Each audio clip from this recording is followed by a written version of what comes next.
And now a day's gone by, we've repaired the panel, and here it is, ready to be installed.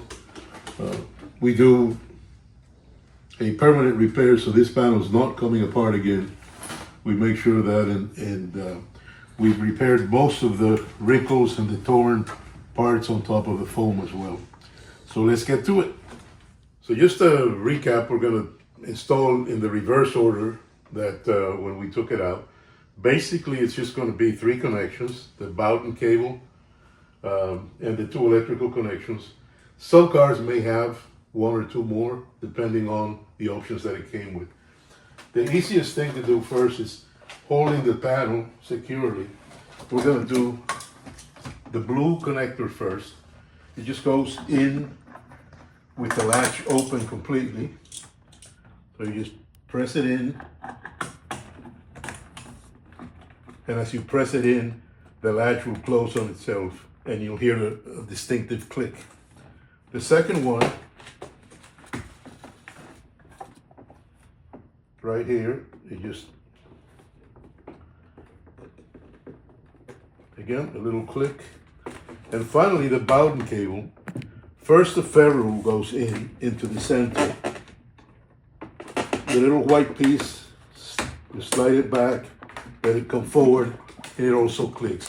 Now that it's all together, you can hook it on the anchor and the front edge, the top edge of the door, like so. You can see that it's mostly in place, and you can align it looking through the holes. Once you see the threading behind it, you know it's in place. So we just now press it in to pop it in place.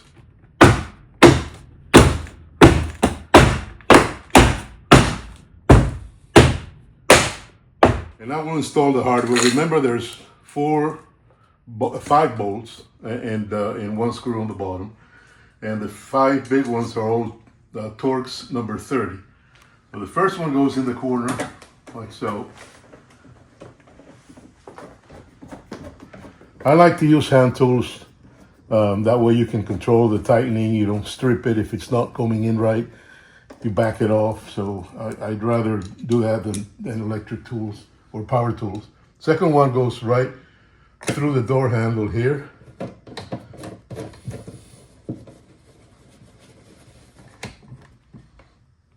The third one back here.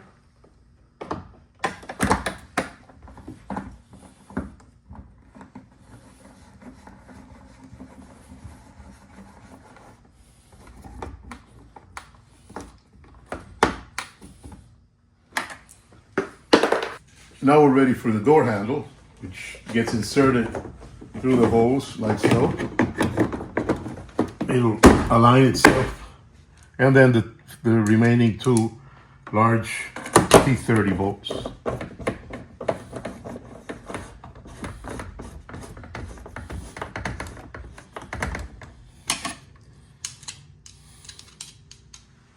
And through the front anchor.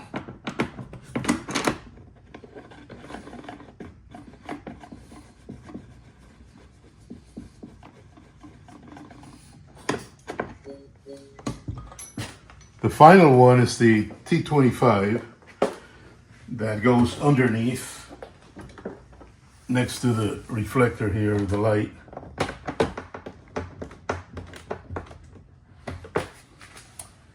And now we're ready for the trim pieces. We'll start at the top. This one, as you can see, has hooks. So we're going to insert it and then move it forward a little bit. Once it's in place,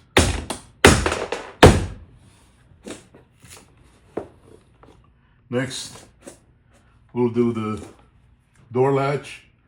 It's wider at the front, narrower at the back, and it's got 2 little tabs that go right in place here to hold it. And then you just press in. There you go. We have to now do the large trim piece under the armrest.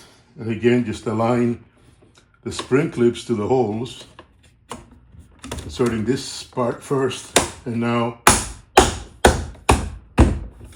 all in.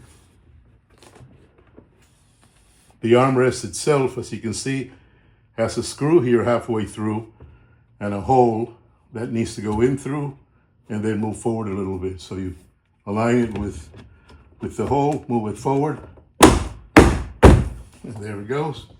And finally, the little turn piece on the front that just pushes in, and we're done. And there you have it. The panel is repaired, installed, and ready to go back into action. It's a permanent repair, so it should not have any problems for the life of the vehicle. The reason why they delaminate is because the environmental agencies in Europe prohibited the use of the adhesive that Porsche had intended to use, and they only allow them to use a water-based one, which doesn't do the job for this particular design. So when you have a door panel that fails, like this one did, make sure you check the other three, because they're not taking long to fail as well. Every single door panel that Porsche manufactured between 2011 and 2017 will have the same outcome. If it fails, don't try to fix it yourself. It's not an easy fix. It requires some special prep. It requires some plastic surgery, literally, to repair the damaged foam underneath, and it requires the use of temperature, pressure, adhesion promoters, and most importantly, the correct adhesive. So if you have any questions, feel free to call us or email us. All our information is online, pedrosgarage.com.